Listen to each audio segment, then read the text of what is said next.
Don't you know I've come a long, long way?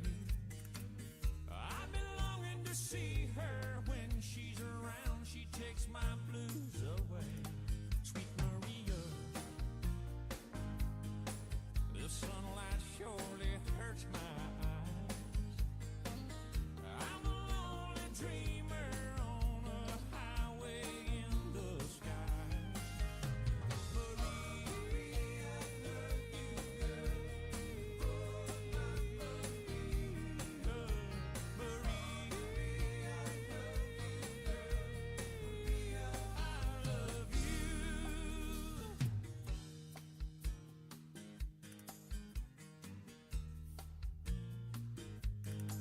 my Maria. There was some blue and sorrow times. Just my thoughts about you bring back my peace of mind. Gypsy lady,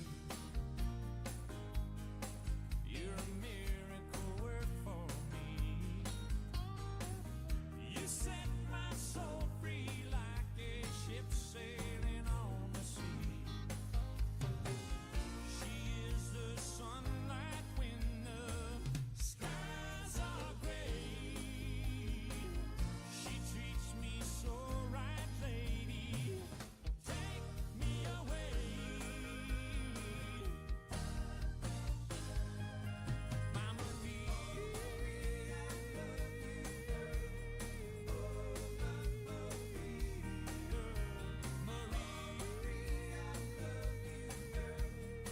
Maria, I love you, my Maria.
Mic check. 1, 2, 3, 4, 5, 6, 7, 8, 9, 10. 1, 2, 3, 4, 5, 6, 7. Good? Okay.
Troopers Association.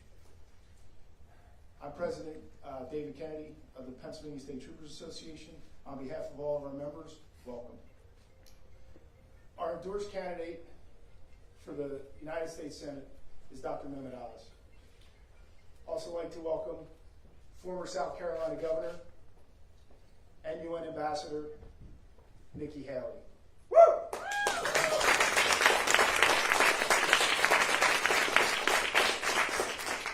Our Pennsylvania State Treasurer, Stacy Garrity.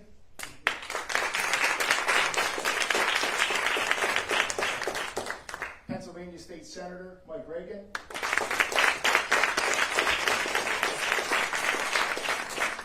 York County District Attorney Dave Sunday.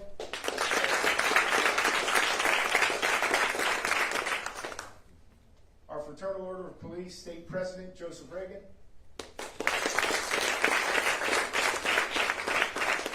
And our other honored guests. At this time, it's my pleasure to introduce our first speaker, retired Corporal Harry Danehoff.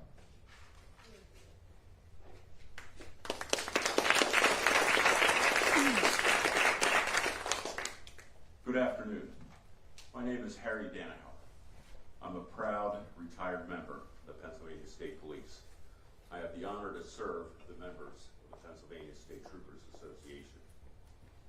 Our troopers in Pennsylvania, from Pittsburgh to Scranton, from Philadelphia to Erie, and all points in between, are tasked with providing law enforcement services to the vast majority of this Commonwealth.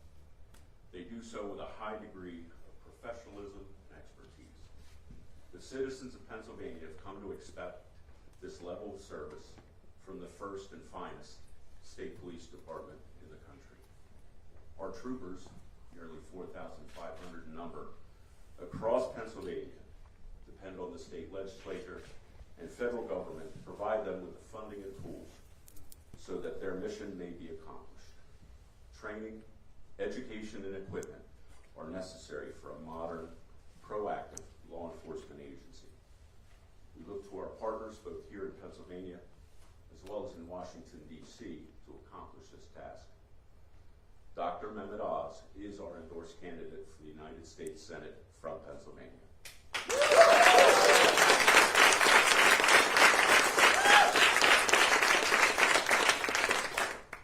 In September of this year, troopers from throughout the state met here at the PSTA building to listen to the candidates, make their presentations as to why they should have our support. Without question, Dr. Oz is the clear choice to be the next senator from Pennsylvania. His commitment to law enforcement, to the safety of our communities, to the fair and just application of the law is without question. We look forward to partnering with Dr. Oz in order to promote and maintain the quality of life we enjoy here in Pennsylvania. Thank you.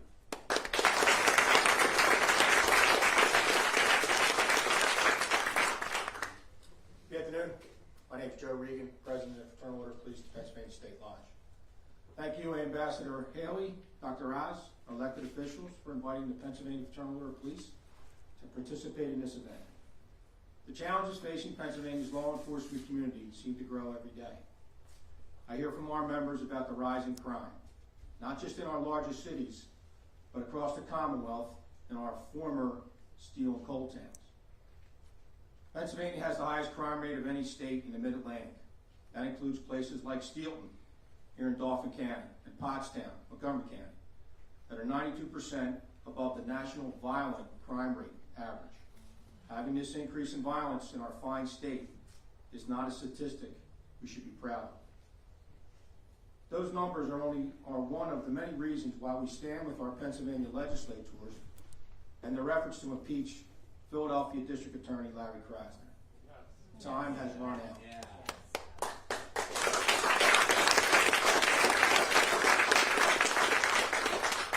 Which is why finding a solution is crucial.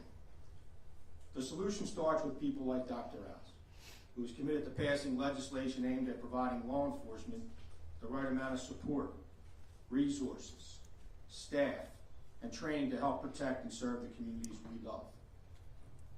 And the FOP membership endorsed Dr. Oz at our biennial conference this past summer It was because we know he is the U.S. Senate candidate who will work tirelessly to protect those who protect us, while making sure criminals are held accountable for their actions. Dr. Oz's advocacy for law enforcement officials and innocent lives rather than criminals makes him the U.S. candidate who can help Pennsylvania find solutions to decreasing the number of violent crimes happening here. Thank you to everyone here for supporting the brave men and women of Pennsylvania's law enforcement community. And to those brave men and women in law enforcement, thank you for going to work each day.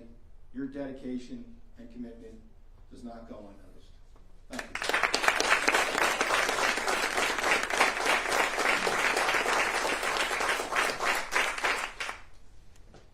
Good morning. I'm pleased to be here today with everyone, Ambassador Haley, Dr. Oz, and everyone else. My name is Dave Sunday. I'm the York County District Attorney, and I can tell you unequivocally that there are two key components to criminal justice that keep communities safe. That's accountability and redemption. Any criminal justice initiative that must have both. People that commit crimes must be held accountable, and on the other end, we must find a place for redemption. Accountability can mean different things. It can occur alongside mental health and substance abuse treatment, along with the appropriate rehabilitation. Also, it may mean incarceration. The reality is that some people just need to go to jail. They need to do so for the safety of our community, the seriousness of the crime, and the impact on the victim. On the redemption side, 95% of everyone that goes into a prison will come back out.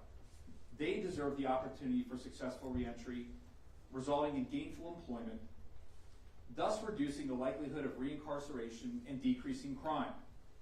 Dr. Oz understands this. How do I know?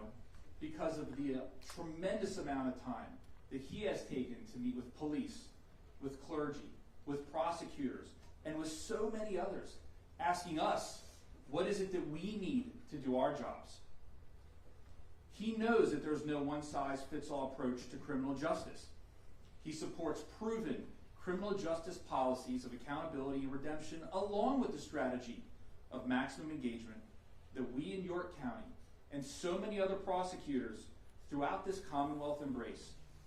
The only way to ensure that there are safe communities is through the power of collaboration. First and foremost, Dr. Oz understands that our greatest collaborative partner, that he must be fully funded and they must be supported, and that is the police. The police are the backbone of every successful criminal justice initiative. But Dr. Oz also understands that we must have expansive collaboration with our partners throughout the community, like clergy, parents, schools, service providers, and of course, doctors. We need a United States Senator that understands that we must incarcerate when necessary. We must rehabilitate whenever it's appropriate. And most importantly, we must keep safe victims and the community always. And that's why I support Dr. Oz as the next United States Senator.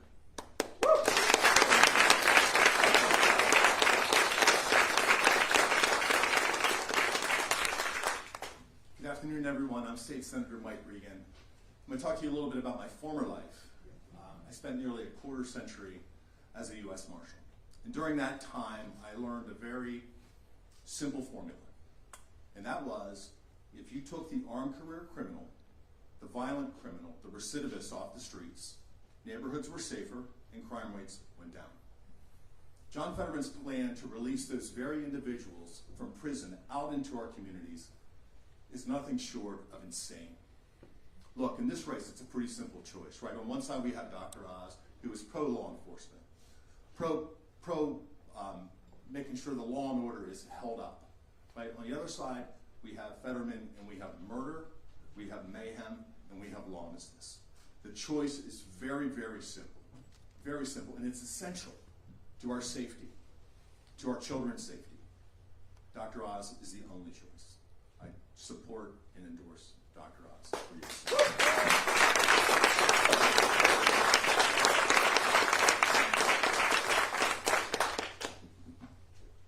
Good afternoon, everyone.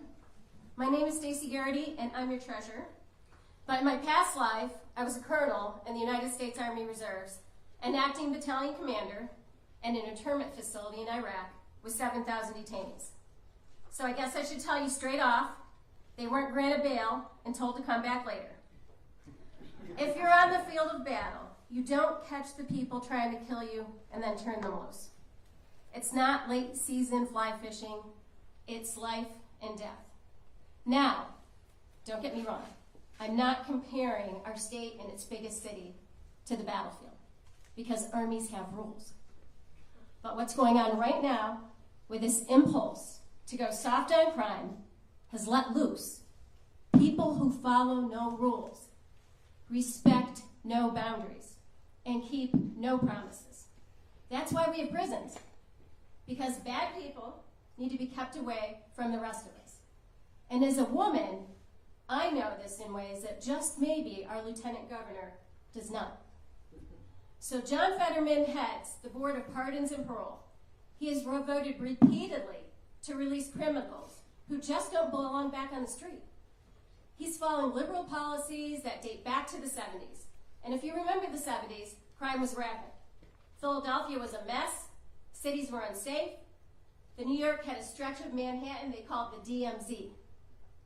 Now he's running for United States Senator, and he seriously hasn't got a clue about one of the basic facts of crime. If you turn loose a predator, he will prey. If you stop prosecuting crime, it's not going to go away on its own. In so many ways, that's what women in America are being promised by the woke left. Just ignore it, and it'll go away. Well, it won't. That's why Tough on Crime is the ultimate stand in women asserting rights. And it's also why I'm supporting Dr. Mehmet Oz for the United States Senate. He gets it when it comes to crime. And as a doctor, he's seen the results. As a husband, a father, and as someone grounded in conservative values, Dr. Oz can prescribe just what we need when it comes to fighting crime. And that's common sense. Now, I am very happy to introduce you to a woman who knows a bit about asserting our rights while keeping her obligations and sorting out right from wrong. From the governor's mansion in South Carolina to the uniquely dangerous halls of the United Nations, she has shown herself a force for human rights and for the advancement of women. I'm so honored to introduce a woman who stands for America, Ambassador Nikki Haley.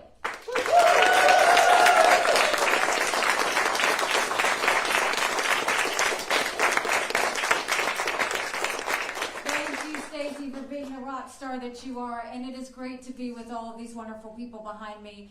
You know, as I go across the country, I'm campaigning for a lot of House members and senators, and everybody across the country asks me about Pennsylvania. And the question they ask is, they're not really going to elect John Fetterman, are they? And you know why they're asking that? Is because they've seen what he said. They've seen the fact that he wants to release a third of inmates. They've seen the fact that he says he wants to decriminalize drugs, including heroin and fentanyl. They see that he wants to take away law enforcement's ability to defend themselves. So you can see why the country's saying, but they're really not going to vote for him, are they? But the hard part is, we've really got to make sure everybody understands what's at stake here. You know, I talk about what we're hearing in the elections, and obviously you can see with the press, all eyes are on Pennsylvania because this is the seat to the majority in the Senate. But now let me talk to you as a governor. So I was a governor, and one of the things you always try and do is understand inmates. What gets them into jail? When do they get out of jail? And what keeps them from going back? And the most disappointing thing I saw was the Pennsylvania Department of Corrections came out and said that 2/3 of the inmates that got out got right back in. Now, something's wrong with that. And the thing that's wrong with that is, first of all, there's no fear. If there's no fear of law and order, they will go back and recommit. If there's no fear of accountability and punishment, people will continue to let them go. The answer is always transparency, accountability, law and order, having the backs of your law enforcement, and then rehabilitation. Through things we put in place in South Carolina now has the ranks number one in the highest rate of recidivism. We don't have our inmates come back. We get them jobs. We put them out on the streets. You've got to make sure that you do everything you can. We have the lowest rate of recidivism. I just realized I said the highest. We have the lowest rate of recidivism in the country now. And that's what I want for Pennsylvania. That's what I want for every other state. But now let me tell you that I'm going to talk to you as a mom. As a mom, my son goes to school here in Pennsylvania.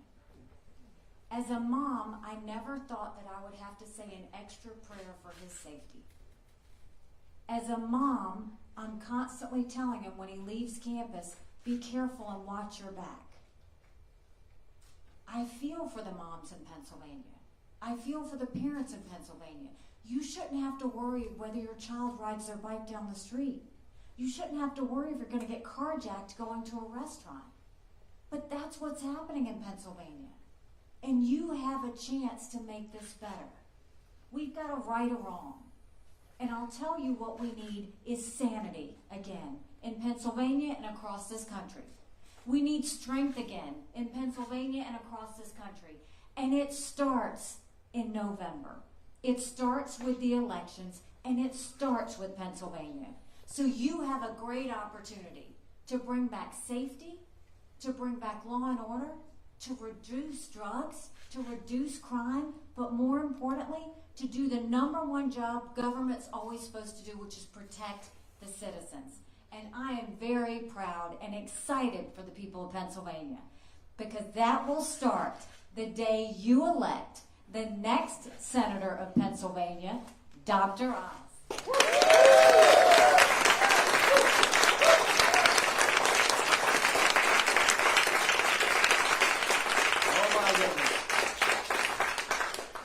By saying that I have developed close relationships with everyone you see behind me today. I thank each and every one of you for taking time, because I know you're all busy, and making sure that you are here to speak about something that's dear to me, which is making sure that folks are safe. Now, most of my life I was doing that by talking about health issues. But it turns out that not being safe creates a lot of health issues as well. I was with a group of pastors at a prayer vigil in Philadelphia, dealing with some of the recent murders that have afflicted young children. In half the 48% of the homicides are involving people under the age of 18. So not only by definition are they illegally owning guns with which they do the homicides, but they're also children. And you wonder, how did this even happen? And much of it is because, as you've heard echoed a bit, it creates a post-traumatic stress disorder environment when you're surrounded by violence that fractures communities. The levels of the post-traumatic stress disorder are similar to what we see in war veterans and in refugee camps.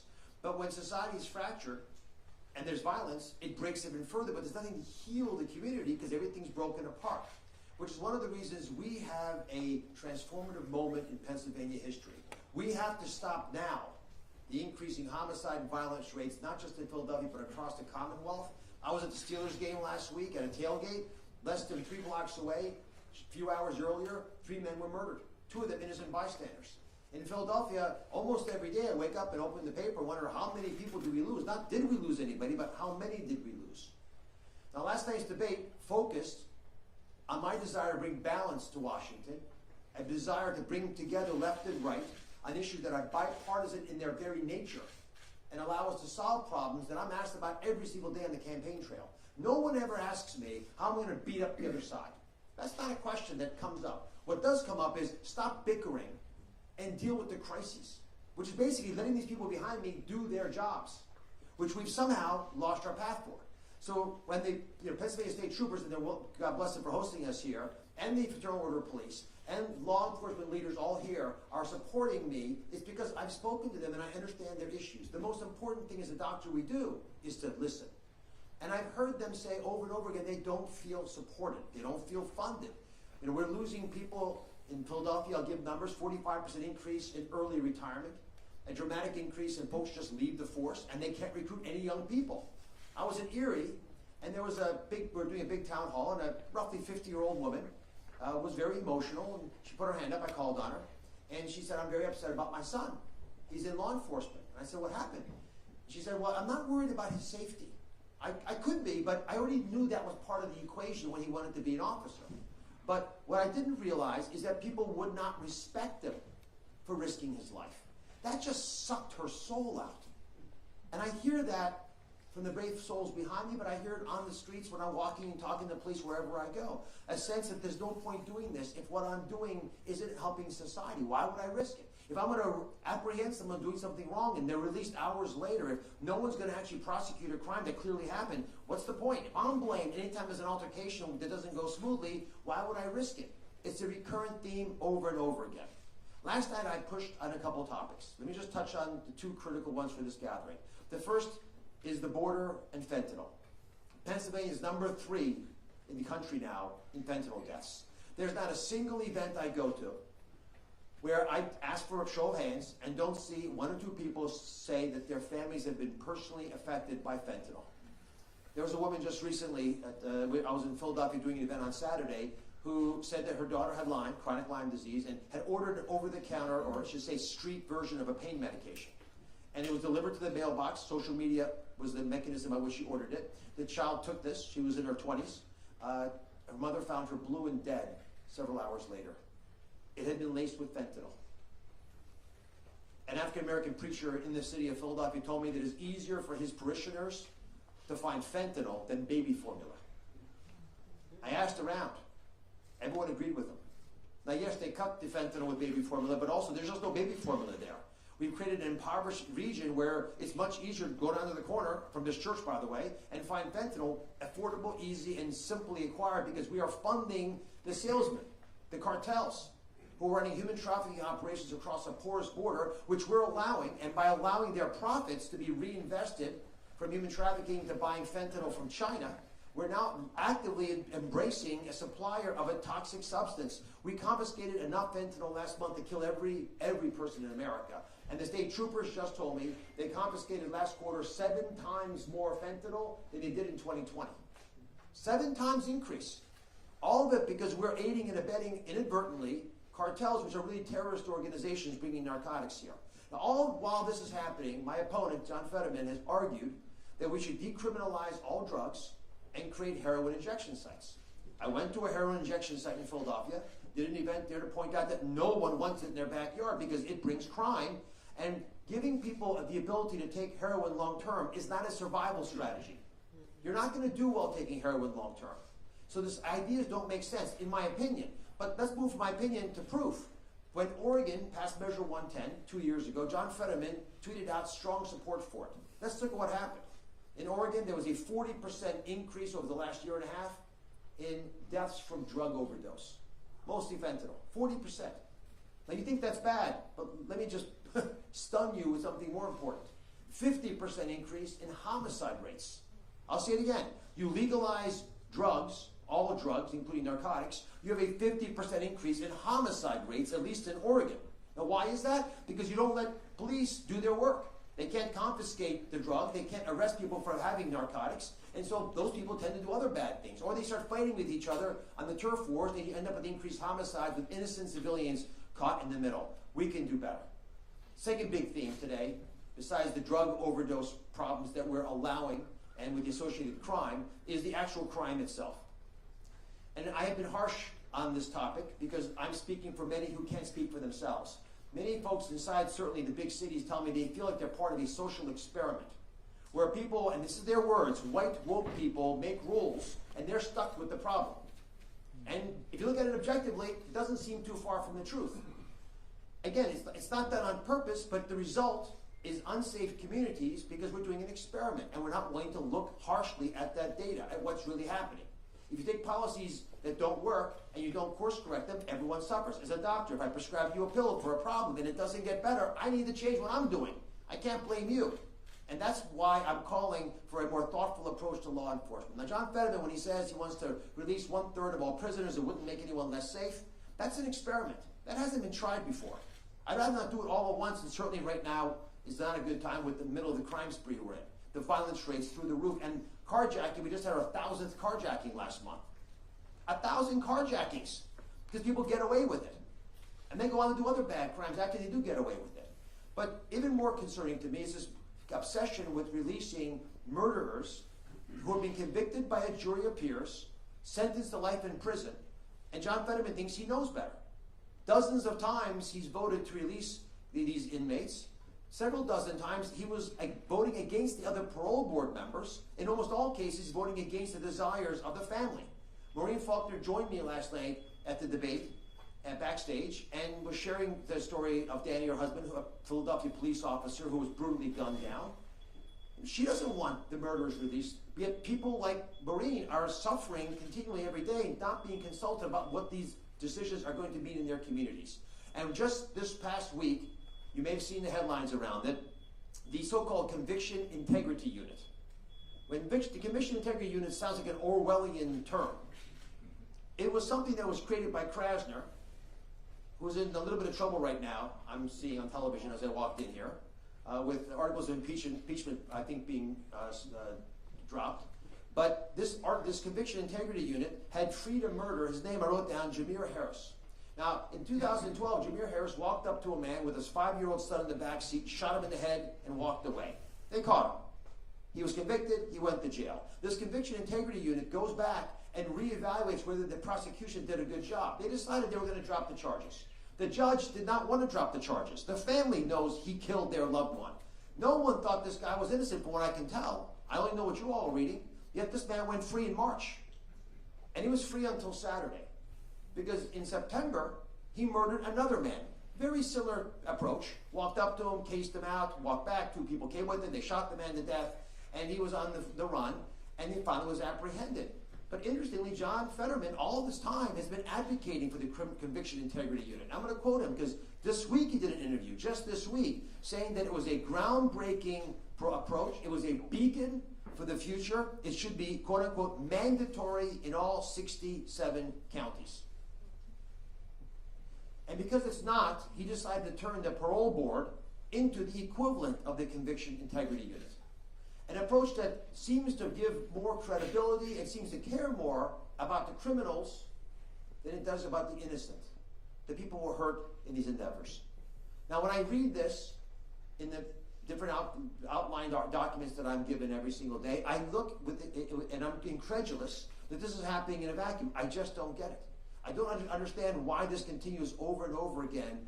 And every time I open up a new document, I see something new. I just read that he had voted to release a man who stabbed his girlfriend's mother to death with scissors, and then wanted the man released because he had learned yoga in prison and had done a horticultural degree. These are wonderful things, and I'm glad those were all done. It doesn't mean that you're rehabilitated from first-degree murder, which sometimes involves deeper psychological issues that make you dangerous. So I vow here and now that as a U.S. Senator, I'll do the right thing for our communities. Amongst them, I'm going to let police do their jobs. Just do their jobs.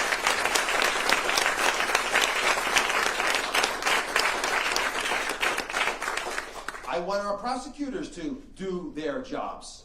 I don't want to have public defenders complaining that there's no one against them in court and they're being forced to defend people they know are guilty and are dangerous to society, and they shouldn't be let go. So if the public defenders are doing their job, prosecutors must do their jobs. And political leaders must do their jobs as well, which means you interrogate what you're saying, you look at the results of your programs. If you've created a Kensington event, the largest open-air drug market in the country with lax laws on drugs, you better deal with it. If you created mayhem in the city of Philadelphia with the highest murder rate ever last year, ever. I went to school in West Philly. I could walk around, bike around. There was never a problem. Families will not leave their homes. They're buying video games so their kids can stay safe, which is not the healthiest thing for a child, but it's better than walking on the street where they may get shot. I think Philadelphia deserves better than Krasner, and Pennsylvania deserves better than Fetterman. God bless you all.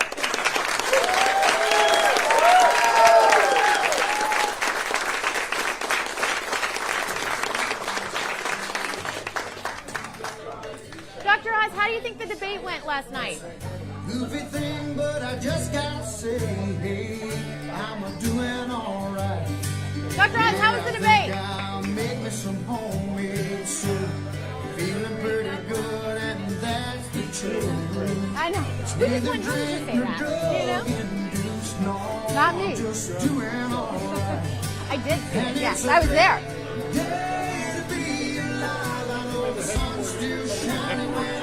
I'm sorry, is that? I think they made the Republican and the Republican headquarters happy. Are they excited?